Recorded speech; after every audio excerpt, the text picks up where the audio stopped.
Welcome to the Books and Travel Podcast. I'm Jo Frances Penn, thriller and dark fantasy author, bringing you escape and inspiration about unusual and fascinating places, as well as the deeper side of books and travel. You can find the episode show notes at booksandtravel.page, and if you enjoy thrillers set in international locations, download one of my ebooks for free at jfpen.com/free.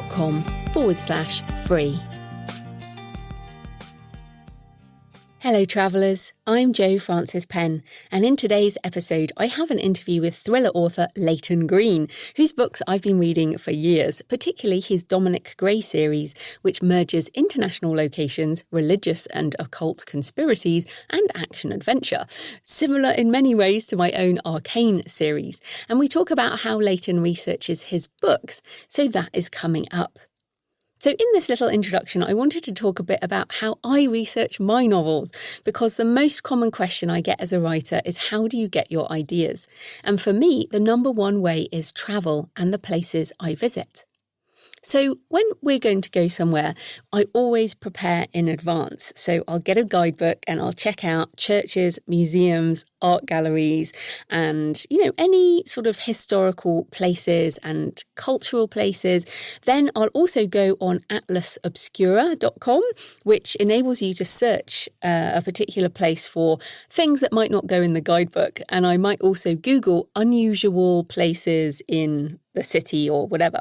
And then I'll make an itinerary. Now, some people don't like planning their trips, but for me, it's really important. So particularly in Europe, if you're visiting churches, galleries, museums, many of them close on a Monday. So if you're having a long weekend away, which is something we do in Europe, then you can't go to a particular museum on a Monday. For others, even if they're open, it's a really good idea to get tickets in advance, which you can from most of their websites. So I tend to have those things in, and because my husband is long-suffering, he usually really enjoys everywhere I take him to, but too many museums in a day can be a bit much. So I make sure there might be only one or two things on each day, and then leave time for just wandering around, eating and drinking, all those wonderful things. So I prepare those particular places in advance, but once I'm in a location, then I'm staying alert for possible story details, things that might not have been in the guidebook, or things that when I'm there, I'm like, wow, that's interesting, or that's a useful bit of architecture, or that's a fascinating ruin. So other things are, it's always surprising to me that the places I had assumed I would base a story are not the places that stand out. So, for example, about a year ago, we went to Amsterdam. Now, I'd been before, but my husband hadn't been, and I knew I wanted to write about the city.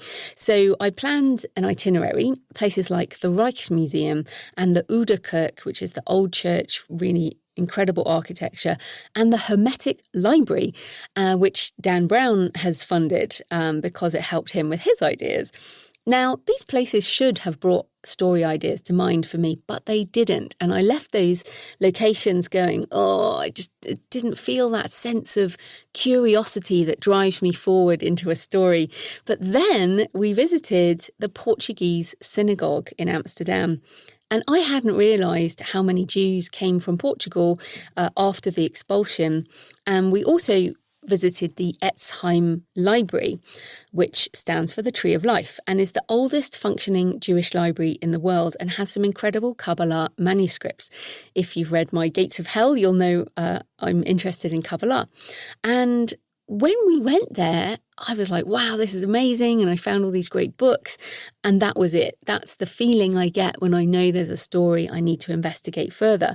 And I started thinking about the next Arcane book, which I've now decided is going to be called Tree of Life. And that trip then led us to Lisbon later in the year. Now, that's a book I haven't fully fleshed out yet, but Valley of Dry Bones is another good example, because the research process was just full of synchronicity. So I was in New Orleans, or New Orleans, as I discussed with Layton later on, for a different writing trip. I knew I wanted to write more about the city, but it's very hard not to write cliche in a place like New Orleans. And it's been written about so much, but I knew I could have a different take, something original. Now, I visited the St. Louis Cathedral, and at the back, I found the Toledo Bible. And I was like, why is there this Toledo Bible at the back?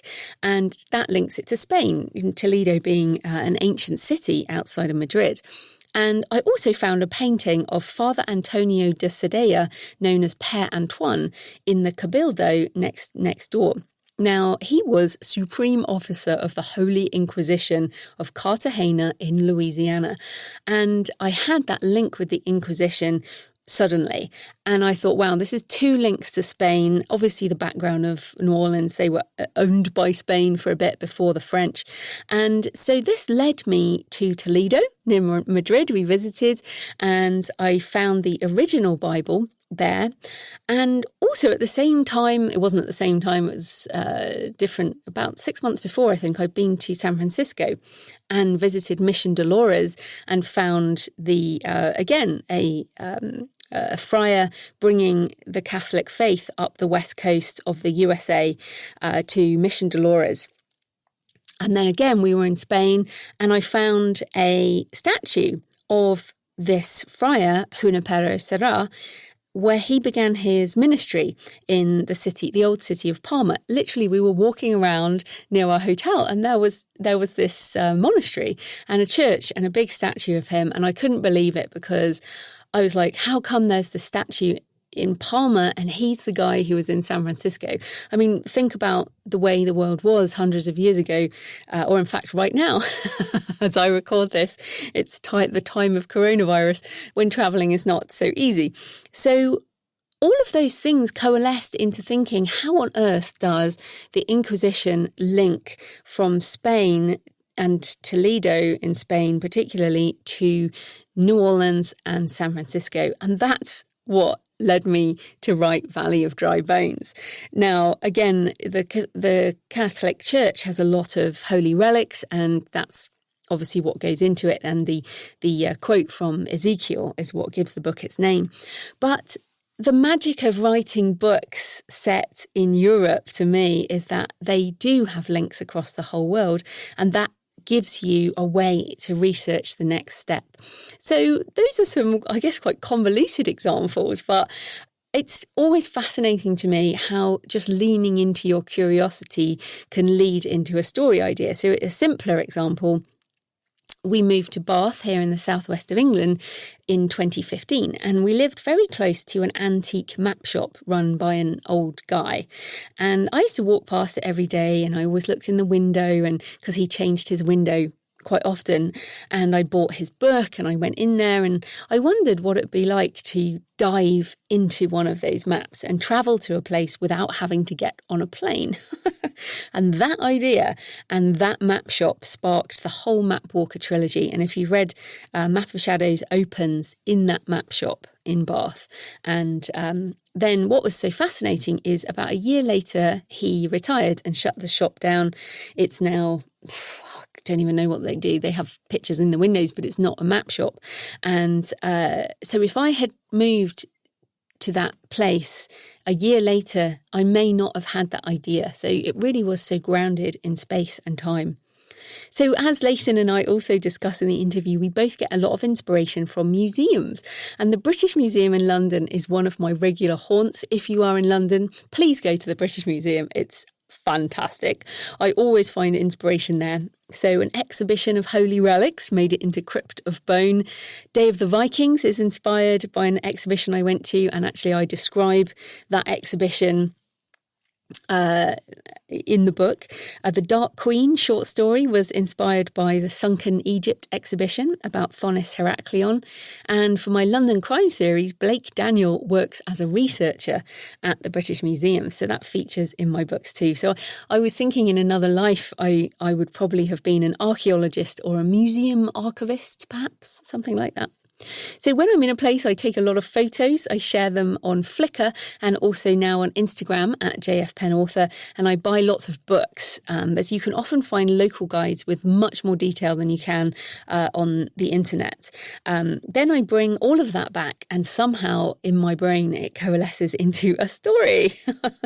Now for my arcane books, I try to keep the places and history and religious aspects as real as possible and then twist it into fiction in certain aspects.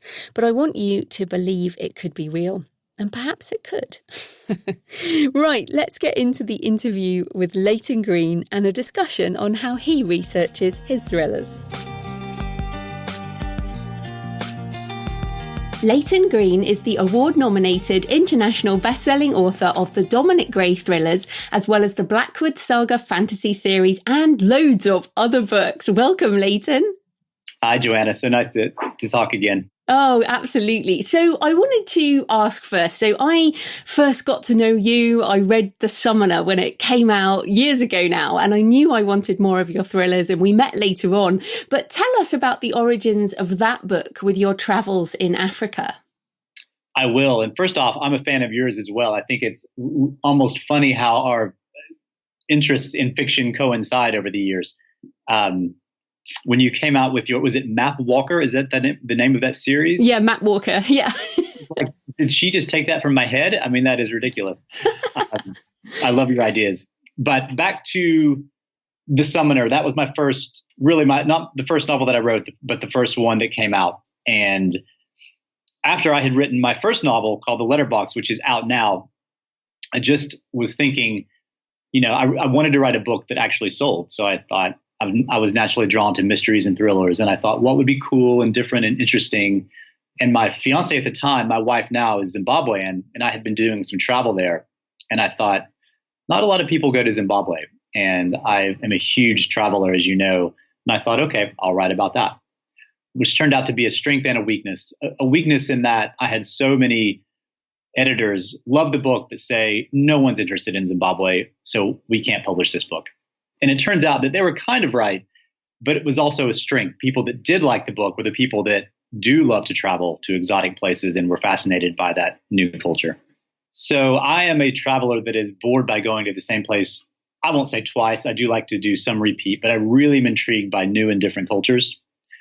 And I consider Zimbabwe a little bit Africa light, but it was my first time to Africa. And I say that because the English were there for a long time and are still there. And English is widely spoken, and the streets of Harare are wide and beautiful, and it's not a hard place to go, honestly.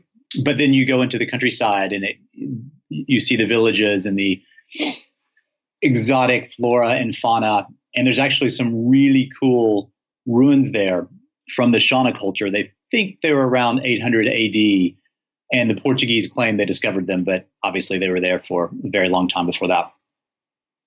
So yeah, I think it was my first time to Africa, and I was very excited to write about it and just explore that culture. And you also wrote about the occult in the area, or I guess the local religion in the book. So tell us about that. Okay. So another idea I had for this novel, I wrote about the Yoruban religion from Nigeria. But I wasn't going to Nigeria and had no plans. I started reading about cults and how they disseminated. And, as you know, at that time and now again today, unfortunately, Zimbabwe is undergoing severe hardships economically. And when you have that sort of vacuum almost in a culture, things creep in. There are a lot of evangelical churches that have filled that void. But back when I was there, it was a little bit more the traditional religions. I sort of took that and ran with it. But the religion that I wrote about is actually the Yoruban religion, which is kind of the forebear of juju and not exactly voodoo, but a similar thing. So I took that and I set it in Zimbabwe. So why are you so fascinated with the occult? Because it's come up in a lot of your Dominic Grey books. What is it that attracts you? I think everything about it. And interesting note about the definition. So when I was writing, I'm still writing the Dominic Grey books. The occult in those books is sort of the supernatural or quasi-supernatural, anything strange and mysterious.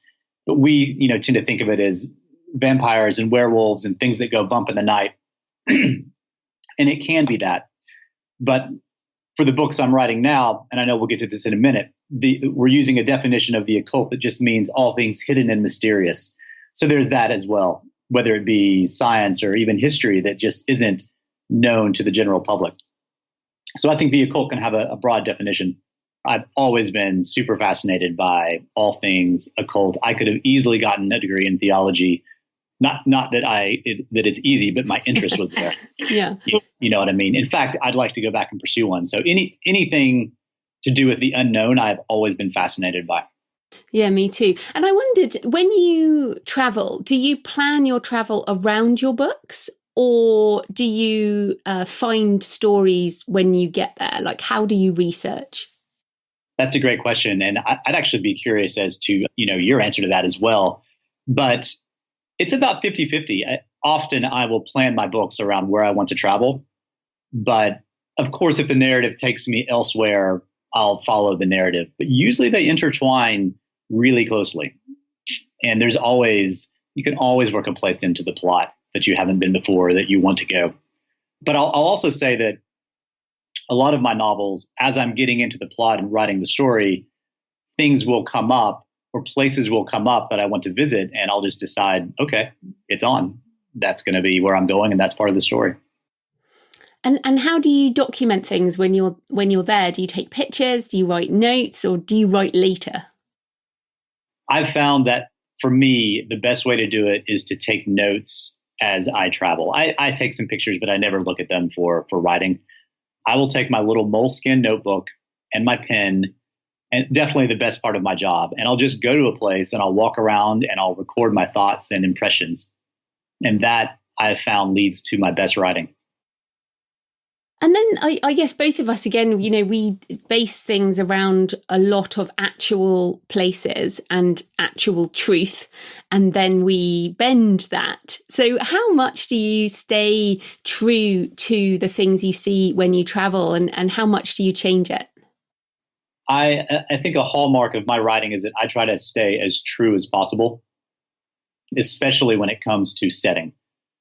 And the only caveat to that is that, the old parable of the blind men touching an elephant, where they'll each touch a different part of the elephant. So they'll come away with a vastly different conception of what an elephant is. Mm. I think that's a little bit like that with travel. So, for example, I'll usually take Zimbabwe, for example. I've been very pleased to know that people from Zimbabwe have liked that book and the descriptions of it. But it's probably written more for people that have not been to Zimbabwe or have only been a little bit. I've had plenty of books where I've had locals tell me that isn't how this place is. And I'm thinking, actually, it is. It was just my perception of it. I remember I wrote about Bulgaria, and I had a really nasty letter from a Bulgarian reader telling me that isn't what Bulgaria is really like. And she had a point in that there were lots more elements to it. I just didn't write about them. But what I wrote about was true in its own way. And do you think that we, as outsiders, we see things in a different way than someone who lives there? Because by definition, we're outsiders, so we notice what's different. I think absolutely. And I think that's, have you been paying attention to the kerfuffle about American Dirt, the novel? Yes. Where a white woman with some Latino heritage has written a novel about the immigrant experience from Mexico to America? I won't get into censorship. If we start telling people they can't write about experiences, we're going to take away a lot of literature. But yeah, it really depends on how the novel is framed. I think in the thriller space, it's a lot easier to write about characters that travel around the world and are experiencing things as they go, rather than a serious literary memoir about, growing up in a place, for example. Yeah, because I always think that what we see as outsiders it's almost like the platonic ideal of something. obviously it's not the reality of a place, but we almost see a distillation of a place. So my one day in Budapest, clearly Budapest has a lot of depth to it. But what I saw in my long weekend in Budapest was the right-wing political situation, which has only got worse. And so that was the thing that really stood out for me, as well as the lovely religious mummified hand in the church. But that it's almost that pure aspect of a place that you only get as an outsider. Exactly. And I think that's what people look for. So really you're talking about two things. And one is that. I think that's what makes people read good fiction, is they identify with that Platonic ideal. And then there's also the service of the plot. Like, your thrillers, my thrillers. That's what happened in Bulgaria. I was writing a rather creepy, scene about Bulgaria. So I'm looking at cemeteries and, these aspects that are a little uncomfortable. But that's part of it. It's just I was writing a horror thriller. So that's going to be there. Yeah, I totally agree. And you mentioned cemeteries. Of course, we both share a love for cemeteries and graveyards and things. Just in terms of all your travels, what is your favorite graveyard or cemetery? That's just a wonderful question that I won't get from anyone else. So thank you. I try to put a cemetery in every novel, by the way, at least. Me too. I have a lot of them. I do too. I'm like, does anyone notice this? But my favorite cemetery, I have a couple. I would say Highgate in London for just pure atmosphere, and Père Lachaise in Paris for also atmosphere, but just the grandiosity of it. I went to Recoleta in Buenos Aires, which is always billed as the Père Lachaise, and I was a little bit disappointed, to be honest with you. So I haven't been to that one, but I've definitely put Highgate and Père Lachaise in my books. Tell us which of your books contain those two cemeteries. So how do you pronounce it? My French is horrible. I say Père Lachaise, but Père Lachaise, and you're English, so your French is probably much better than mine. So Père Lachaise was in the letterbox. It was a very prominent feature, and Highgate was not Highgate. That was in the Diabolist, the third Dominic Grey novel. Fantastic. I know people are going to be looking at those. So talking of graveyards, we've also both written about New Orleans, or New Orleans, as depending on how people want to pronounce it, where you also attended law school. So how have you woven that city into your books? Because I think similar to Zimbabwe in a way, the culture of African American Black culture woven in with the white culture is actually in Zimbabwe, kind of the other way around, but still that multiculturalism is evident. Yeah, New Orleans. The locals might say Nolans, but I won't quite go there to sound like someone who's trying to say it. So I'll say, in New Orleans, it's my favorite American city. Yeah, I was there for a couple of years, and I go back at least twice a year, every year since. That city just, to me, has more sense of atmosphere and place and originality than any other city I've been to. I really, really love it. I just think it drips with atmosphere. It's catnip for a novelist. London is similar in that when I'm in London, I feel like I could write a novel a day just based on what I see. And, a lot of cities, they're just sort of there and unchanging. They're great for what they are, but similar to much larger cities, in New Orleans, you can have a different experience every day. And the city prides itself on beauty and music and art, and it's very atmospheric with all the live oaks and the dripping Spanish moss. It's just a really cool place. I can sit on St. Charles as the sun goes down and just feel like I'm in this really, atmospheric city where anything can happen. Do you think that part of its attraction is how European it is? Partly. I think it's a very unique city. It's the most European American city, but it's very much its own thing, from the Mardi Gras celebrations there's celebrations all throughout the year in New Orleans. It's a city that loves to party, but there's also the voodoo element. There's the unique topography where it's built out of a swamp. And there's something about that sultry, steamy atmosphere that lends itself again to the atmosphere. So it's a lot of, and the food's amazing. It's just a lot of elements.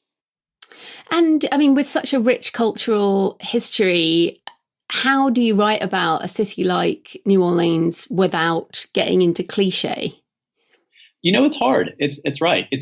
I find it almost easier as a traveler to go to a brand new place because there's so much to say and it's easy to be original when I've never been to Zimbabwe, and most people reading about it don't know about it either. So you're right. When you write about Paris or London or New Orleans, it can be harder. And on the other hand, it's a lot easier to get lots of little details because it is so unique and so many things happen there and everything's so interesting. You can throw in details rather easily. So in New Orleans, in Zimbabwe, I might do grand sweeps to describe the setting. In New Orleans, it's more about little slices of life, minute, the salt shaker on a table. And which of your books are around the city? The Letterbox. I wrote a Dominic Grey novella, which I love, and I kind of wish was a full novel, called The Reaper's Game. And the fantasy series, The Brothers 3, it starts off in New Orleans and then goes to an alternate version of Earth. And the main city is based on New Orleans. It's like New Orleans with monsters and magic. Oh, cool. I haven't actually read that series. And then this is an interesting question because I tackle it too with my Matt Walker books, is how much of your fantasy writing is based on real places? Another great question. And I think we're probably similar in that I think you'll get in my fantasy writing something you won't get with other fantasy books, in that I do a lot of traveling. So what I did, I think traveling and writing about travel is one of my strengths. So I made Earth into a fantasy world. Again, all of it has magic and monsters, but it's very similar in terms of it's like a medieval Earth with magic and monsters. So I can go to Prague, for example, do some historical research but write about it as if I'm there. So I've kind of taken that tack to writing that series. Yeah, I think but Prague is one of those cities that pretty much is a fantasy city anyway. Exactly. You don't have to imagine that much. No, you don't. So your latest book and your new techno thriller series, so the first book is Genesis Unknown 9, follows clues around museums and cultural sites around the world, which we also both write about a lot. So what are some of the unusual things that you found researching that book? Man, that entire book and the whole research set for that book was mysterious and interesting. It is my favorite research project so far. These books are going to be a lot like the Dominic Grey novels in that there is occult elements and travel and mystery and intrigue. It's a little bit more on the science techno thriller side, but it's, light. You can not even like science fiction or techno thrillers and enjoy these books. It's kind of a multicultural, Dan Brownish, race across the world to find clues to puzzles in museums and other historical sites. But I did a lot of research in theoretical physics and ancient history for these novels, and it was really fascinating. And the angle we're going towards, there is a lot of history and science out there that people knew about thousands of years ago that has been forgotten or buried for whatever reason. For example, Democritus, I don't know if you're familiar with him. He's an ancient philosopher that lived around a few centuries before Christ, Greek philosopher, who told us about the atom, the structure of the atom, 1,500 years before the West accepted it. And what happened was that knowledge was circulating a bit, theoretically, but it was buried by the church, who didn't like what it said about science and their worldview.